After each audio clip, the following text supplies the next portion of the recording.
নমস্কার বন্ধুরা, ফিরে এলাম আর একটা ব্লগ নিয়ে।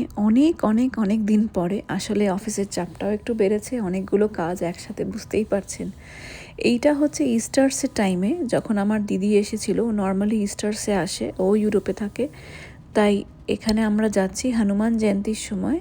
একটা হনুমান মন্দির, অ্যাকচুয়ালি একটা আশ্রম, যেখানে খুব সুন্দর একটা হনুমানজির মূর্তি আছে। তো ওইটা দর্শনের জন্য আর কিছু ডিসকাশনসের জন্য আমরা যাচ্ছি এই আশ্রমে। এটা বুডাপেস্ট থেকে 1 ঘন্টা দূরে ড্রাইভে। এবং বুডাপেস্টের বাইরে গিয়ে দেখুন, এত সুন্দর লাগে, স্নিগ্ধ পরিবেশ, গ্রিনারি চতুর্দিকে, সব কিছু কত স্নিগ্ধ। এই জায়গাটায় এইখানে হচ্ছে হাওয়ান হয়, হোম হয়, বিশ্বকল্যাণ হোম। যে কোনো রকম আমাদের যদি দরকার হয়, যেমন কারোর শ্রাদ্ধা অনুষ্ঠান বা আরও অন্য যজ্ঞ, মুন্ডন, এই সব কটা অনুষ্ঠানই এখানে হয়। আপনাকে আগে থেকে বুক করতে হবে এবং যেতে হবে। প্লাস এখানে রিট্রিটও হয়, খুব সুন্দর। এখানে গিয়ে লোকজন থাকে, যোগা করে। পরিবেশটা এতটাই স্নিগ্ধ অ্যান্ড এতটাই শান্ত, পাখির আওয়াজ, আর চতুর্দিকে কোনো চিল্লাচিল্লি কিচ্ছু নেই। ব্যস্ত জীবন থেকে একটু বিরতি। এই দেখুন আশ্রমের ভেতরটা, যেখানে আমরা বসে ডিসকাশন করছিলাম। ওনাদের গুরুর ছবি, এনাদের ইয়েতেও আছে, ঋষিকেশেও আশ্রম আছে। এবং এত ভালো লাগে যে অন্য ন্যাশনালিটির লোকেরা আমাদের হিন্দু ধর্মকে এত সুন্দর করে নিয়ে রেখেছে এবং মেনে চলছে, এবং ওটাতে ওদের স্ট্রেংথ পায়, দেখেও কত ভালো লাগে। হয়তো কোনো জায়গায় আমরাই হয়তো করে উঠতে পারি না। এখানে একটা কালী ঠাকুরের, মানে শক্তি অবতারের একটা ছোট্ট মূর্তি ছিল, যেখানে দশাবতারও ছিল। এবং খুব সুন্দর করে ওটাকে ওরা পুজো করে, কালী পুজো করে অ্যাকচুয়ালি। আমি গিয়ে প্রথমবার দেখলাম।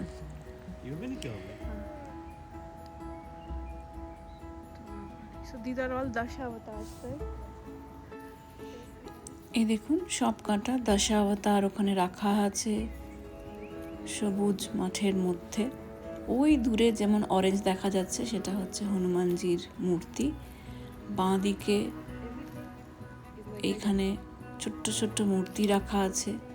আর একটু আগে গিয়ে খুব সুন্দর দেখলাম, সব জায়গায় রাম রাম লেখা আছে।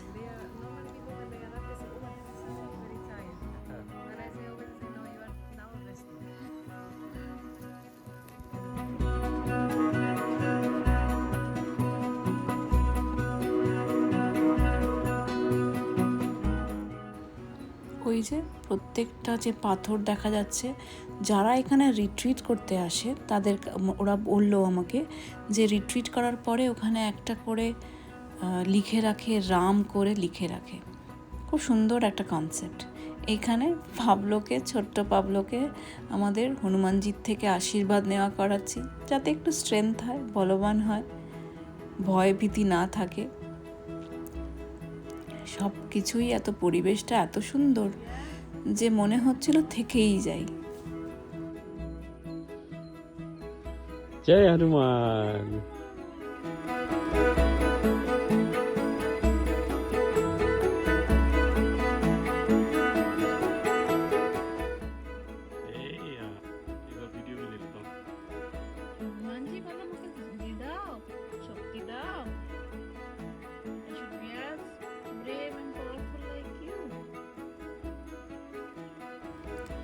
এই হচ্ছে শঙ্করী, আমাদের খুব ডিয়ার একজন ফ্রেন্ড, এবং ওখানে পুরোটাই আশ্রমটা দেখাশোনা করছে। চলুন, ব্লগটা কেমন লাগলো আপনারা বলবেন। এরকমই ছোট্ট ব্লগ যেগুলো পুরনো রেকর্ড করা আছে আপনাদেরকে আবার দেব। ভালো থাকবেন, সুস্থ থাকবেন, নিজের খেয়াল রাখবেন, সকলকে ভালো রাখবেন। ধন্যবাদ। আর ব্লগটা ভালো লাগলে লাইক করবেন, শেয়ার করবেন, সাবস্ক্রাইব করবেন। আবার নিয়ে আসছি নতুন একটা ব্লগ, দেখা হবে।